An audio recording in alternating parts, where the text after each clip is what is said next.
Welcome to KRR kitchen. இன்றைக்கி நம்ம கிச்சனில் என்ன ரெசிபி பார்க்க போகிறோன்னா, நல்ல ஒரு சூப்பரான நான்வெஜ் லஞ்ச் காம்போ தான் பார்க்க போகிறோம். நான் இன்றைக்கி என்ன செய்ய போகிறேன்னு பார்த்தீங்கன்னா, நல்ல ஒரு சூப்பரான சிக்கன் வறுவலுங்க. தேங்காய் பால் சிக்கன் வறுவல்.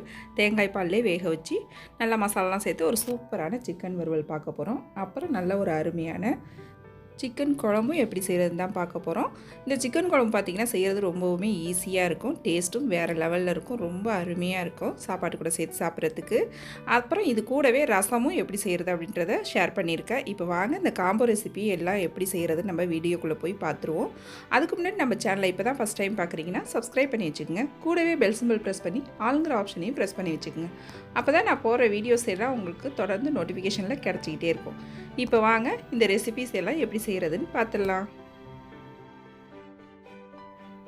இப்போ ஃபஸ்ட்டு ரசம் எப்படி செய்கிறதுன்னு பார்த்துருவோம். அதுக்கு கொஞ்சமாக கருவேப்பிலை கொத்தமல்லி ஒரு பாத்திரத்தில் போட்டு வச்சுருக்கேன். கூடவே ஒரு தக்காளி பழமும் எடுத்து வச்சுருக்கேன். புளி பார்த்திங்கன்னா ஒரு சின்ன நெல்லிக்காய் சைஸ் எடுத்தோம்னா போதும். இப்போ அதை கரைச்சிட்டு சேர்த்துக்கிறேன். ஒரு அரை மணி நேரம் ஊற வச்சுக்கோங்க வெந்நீரில். இப்போ புளியை கரைச்சி சேர்த்துட்டேன். இது கூடவே தேவையான அளவு உப்பும் சேர்த்துக்குவோம். இப்போ ஒரு மிக்ஸி ஜாரில் 1 டீஸ்பூன் அளவுக்கு மிளகு, 1 டீஸ்பூன் ஜீரகம், ஒரு 5-6 பூண்டு பல் சேர்த்து நல்லா கொரப்பாக அரைச்சி எடுத்துக்குவோம். இப்போ அரைச்ச விழுதை நம்ம ரசம் கூட்டுறதுக்காக வச்சுருக்கிறதுல அதில் சேர்த்துக்குவோம். இப்போ தேவையான அளவு தண்ணி ஊற்றி நல்லா கரைச்சி விட்டுக்குவோம் தக்காளி பழத்தை நீங்கள் லைட்டாக வெந்நீரில் போட்டு எடுத்திங்கன்னா கரைக்கிறதுக்கு கொஞ்சம் ஈஸியாகவே இருக்கும். நல்லா கரைச்சதுக்கப்புறம் இதில் ஒரு 1/2 டீஸ்பூன் மஞ்சள்தூள் சேர்த்துக்கிறேன். இப்போ ரசம் தாளிக்கிறதுக்கு கடாய் வச்சு 1 டீஸ்பூன் எண்ணெய் ஊற்றிருக்கேன். இதில் 1 டீஸ்பூன் கடுகு உளுந்து நல்லா பொரிஞ்சதுக்கப்புறம் இது கூடவே கொஞ்சமாக பெருங்காயத்தூள் சேர்த்துக்குவோம். நம்ம கருவேப்பிலை கொத்தமல்லிலாம் ரசம் கூட்டுறப்பே சேர்த்தாச்சு, அதனால் சேர்க்க தேவையில்லை. ஒரு வரமிளகாய் உடச்சிட்டு சேர்த்துருக்கேன். இப்போ எல்லாம் நல்லா பொரிஞ்சு செவந்ததுக்கப்புறம் நம்ம கூட்டி வச்சுருக்க ரசத்தை இதில் சேர்த்துக்குவோம். தேவையான அளவு தண்ணி இன்னும் கொஞ்சம் சேர்த்துக்குங்க. இப்போ ரசம் பார்த்திங்கன்னா கொதிக்கக்கூடாது, நல்லா நுர கட்டி வரும், பொங்கி வரும். அந்த ஸ்டேஜில் அடுப்பை ஆஃப் பண்ணிடணும் நம்ம. இப்போ இதை ஒரு பாத்திரத்துக்கு சேர்த்துக்கும். இது கூடவே இன்னும் கொஞ்சம் ஒரு 1/2 டம்ளர் அளவுக்கு தண்ணி சேர்த்துக்குங்க. அவ்வளோதான், நம்மளோட ரசம் நல்லா கமகமன் வாசனையோட சூப்பராக ரெடி ஆகிடுச்சிங்க. ரொம்ப அருமையான ஒரு மிளகு ரசம் இது. இப்போ அடுத்து நம்ம குழம்பு செய்ய ஆரம்பிச்சிருவோம். அதுக்கு ஒரு பாத்திரம் வச்சுருக்கேன். ஒரு 2 டேபிள் ஸ்பூன் நல்லெண்ணெய், 1 டேபிள் ஸ்பூன் நார்மலான ஆயில் எடுத்துக்குங்க. இப்போ எண்ணெய் நல்லா காஞ்சதுக்கப்புறம் ஒரு அன்னாசிப்பூ, ஒரு சின்ன துண்டு பட்டை, கல்பாசி, மராட்டி மொக்கு, அப்புறம் பிரிஞ்சி இலை, இது எல்லாத்தையும் சேர்த்து பொரிஞ்சு செவந்ததுக்கப்புறம் 20 சின்ன வெங்காயம், ஒரு பெரிய வெங்காயம், 2 தக்காளி பழம் வெட்டி வச்சுருக்கேன். இப்போ வெங்காயம் 2த்தையும் இதில் சேர்த்துக்குவோம். ஃபஸ்ட்டு சின்ன வெங்காயமும் பெரிய வெங்காயமும் கலந்து சேர்த்துக்குங்க. இப்போ நல்லா இது வதங்கினதுக்கப்புறம் இது கூடவே ஒரு 1/2 டீஸ்பூன் அளவுக்கு இஞ்சி பூண்டு சாந்து சேர்த்துக்கிறேன். நான் இன்றைக்கி 1/2 கிலோ அளவு மட்டன் எடுத்திருக்கேன். அதுக்கான அளவுகள் தான் உங்கள்கிட்ட சொல்ல போகிறேன். இப்போ நல்லா வதங்கினதுக்கப்புறம் இதில் ஒரு 1/2 டீஸ்பூன் ஜீரகம், 1/2 டீஸ்பூன் சோம்பு, 1/2 டீஸ்பூன் மிளகுத்தூள், 3த்தையும் நல்லா சேர்த்து நல்லா வதக்கி விட்டுக்குங்க. வதங்கினதுக்கப்புறம் இது கூடவே ஒரு 2 தக்காளி பழம் அதையும் சேர்த்து நல்லா குழைய வதக்கி விட்டுக்குவோம். இப்போ தக்காளி வதங்கி வந்துருச்சு. இதில் நம்ம குழம்பு மிளகாத்தூள் சேர்த்துக்குவோம். ஒரு 3 டேபிள் ஸ்பூன் அளவுக்கு குழம்பு மிளகாத்தூள் சேர்த்துக்கிறேன்.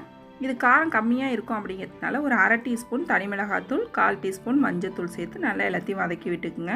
உங்களுக்கு காரத்துக்கு தகுந்த அளவு நீங்கள் இந்த தூள்லாம் சேர்த்துக்குங்க.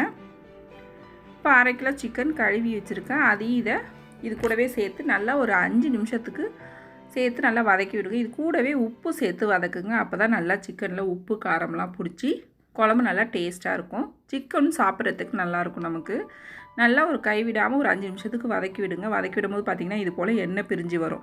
அது வரைக்கும் நீங்கள் வதக்கி விட்டு வச்சோம் அப்படின்னாக்கா குழம்பு ரொம்பவே சூப்பராக இருக்கும். இதிலே கூடவே கொஞ்சம் கருவேப்பிலை கொத்தமல்லியும் சேர்த்து நல்லா வதக்கி விடுவோம். நல்லா இந்த அளவுக்கு வதங்கினதுக்கப்புறம் குழம்புக்கு தேவையான அளவு தண்ணி சேர்த்துக்குவோம். நல்லா சிக்கன் மூழ்கிற அளவுக்கு தண்ணி ஊற்றி நல்லா ஒத்தாப்பில் ஒரு தடவை ஒன்று கலந்து விட்டுருங்க. நம்ம இது போல் வதக்கிட்டு வைக்கும் போது பார்த்திங்கன்னா சீக்கிரமாகவே சிக்கன் நல்லா வெந்து வந்துடும்.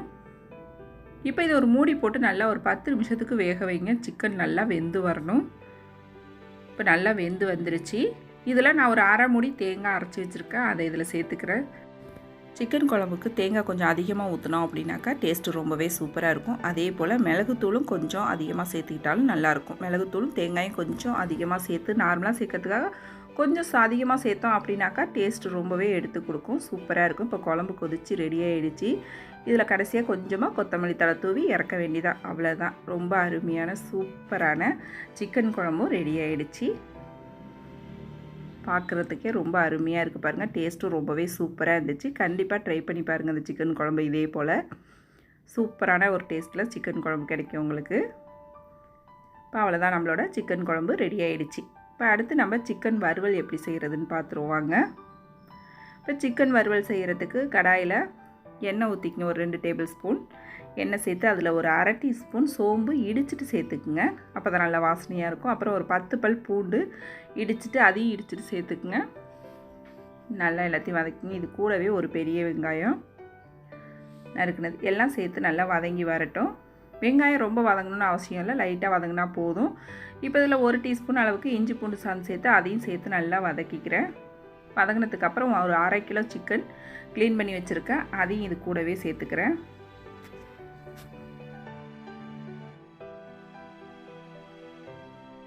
நல்லா இந்த எண்ணெயிலே வதங்கி வரணும். இப்போ நல்லா இது போல் வதங்கி வந்ததுக்கப்புறம் இதில் ஒரு 1/2 டீஸ்பூன் அளவுக்கு மஞ்சத்தூள், 1/2 டீஸ்பூன் ஜீரகத்தூள், 1/2 டீஸ்பூன் சோம்புத்தூள், 1 டீஸ்பூன் அளவுக்கு மிளகுத்தூள், 1 டீஸ்பூன் தனி மிளகாத்தூள், 1 டீஸ்பூன் தனியாத்தூள், அப்புறம் தேவையான அளவு உப்பு, இது எல்லாம் சேர்த்து நல்லா ஒரு 5 நிமிஷத்துக்கு வதக்கி விடுங்க. இதில் ஒரு 1/2 டீஸ்பூன் காஷ்மீரி சில்லி பவுடர் சேர்த்துக்கிறேன். இது சும்மா கலர் கொடுக்கும் அப்படிங்கிறதுக்கு தான் சேர்க்குறேன். இதில் காரம்லாம் இருக்காது. உங்கள்கிட்ட இருந்தால் சேர்த்துக்குங்க, அப்படி இல்லைன்னா தேவையில்லை. சிக்கன் வறுவலுமே பார்த்தீங்கன்னா நீங்கள் காரத்துக்கு அதிக அளவு மிளகுத்தூள் சேர்த்துக்குங்க, அது நல்லாயிருக்கும் டேஸ்ட்டு. இப்போ நல்லா இது கூடவே கருவேப்பிலை கொத்தமல்லியும் சேர்த்து நல்லா 5லேருந்து ஒரு 10 நிமிஷத்துக்கு இந்த எண்ணெயிலே நல்லா வதக்கி விடுங்க. சிக்கனை நல்லா இதிலே வெந்து வரணும். நமக்கு அந்த எண்ணெயில் வதக்கி விடுறதுலே நல்லா வெந்து வரணும். இப்போ பாருங்கள், ஓரளவு நல்லா வெந்து வந்துருச்சு. இப்போ இதில் நல்ல ஒரு 1/2 மூடி தேங்காய் பால், திக்கான தேங்காய் பாலாக இதில் சேர்த்துக்கிறேன். இந்த சிக்கன் இந்த தேங்காய் பாலில் நல்லா ஊறி வெந்து வரணும். அதுதான் இந்த சிக்கனுக்கு நல்ல ஒரு டேஸ்ட்டு கொடுக்கும். இப்போ நல்லா அந்த தேங்காய் பால்லாம் வற்றி சிக்கன் நல்லா வெந்து வரணும். அந்த அளவுக்கு நல்லா வேக வச்சு எடுத்துக்குவோம். அந்த தேங்காய் பால் எல்லாத்தையும் மசாலோட அந்த சிக்கன் அப்சர்வ் பண்ணிக்கும் உள்ள. சாப்பிடும்போது பார்த்திங்கன்னா நல்லா ஜூஸியாக ஒரு செம்ம சூப்பரான டேஸ்ட்டாக இருக்கும்.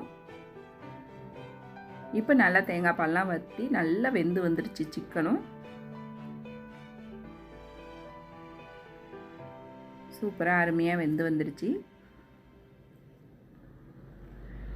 இப்போ கடைசியாக கொஞ்சமாக கருவேப்பிலை கொத்தமல்லி சேர்த்துக்குங்க.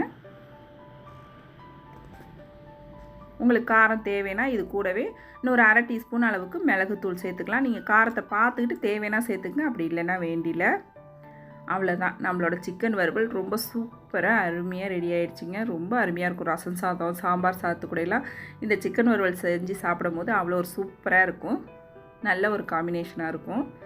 கண்டிப்பாக அந்த சிக்கன் வறுவலை செஞ்சு பாருங்கள், ரொம்ப சூப்பராக அருமையாக இருக்கும். இப்போ இன்றைக்கான சமையல் எல்லாமே நமக்கு ரெடி ஆகிடுச்சு. சுட சுட சாதம், அப்புறம் நல்ல ஒரு சூப்பரான சிக்கன் குழம்பு, ரொம்ப அருமையான டேஸ்ட்டில் சூப்பராக வந்திருக்கு. நீங்களும் ட்ரை பண்ணி பாருங்கள். அப்புறம் சிக்கன் வறுவல் இதுவும் ரொம்ப சூப்பராக ரெடி ஆகிடுச்சு. சிக்கன் சாப்பிட்டு கடைசியாக ரசம் கொஞ்சம் போட்டுக்கிறதுக்கு ரசமும் ரொம்ப அருமையாக சூப்பராக ரெடி ஆகிடுச்சிங்க. அவ்வளோதான், இன்றைக்கான சமையல் எல்லாமே ரொம்ப சூப்பராக அருமையாக ரெடி ஆகிருக்கு. எல்லாமே டேஸ்ட்டு சூப்பராக இருக்குது. நீங்களும் இதே போல் இதே அளவுகளோட இந்த லஞ்சு காம்போ ரெசிபியை செஞ்சு பாருங்கள். செஞ்சு பார்த்துட்டு எப்படி இருக்குன்னு எனக்கு கமெண்ட் பண்ணுங்கள். என்னோட இந்த ரெசிபி பிடிச்சிருந்தா லைக் பண்ணுங்கள், ஷேர் பண்ணுங்கள். மறக்காமல் கேஆர்ஆர் கிச்சனை சப்ஸ்கிரைப் பண்ணி வச்சுக்கோங்க. நாளைக்கு வேற ஒரு ரெசிபியோடு சந்திப்போம். தேங்க்ஸ் ஃபார் வாட்சிங்.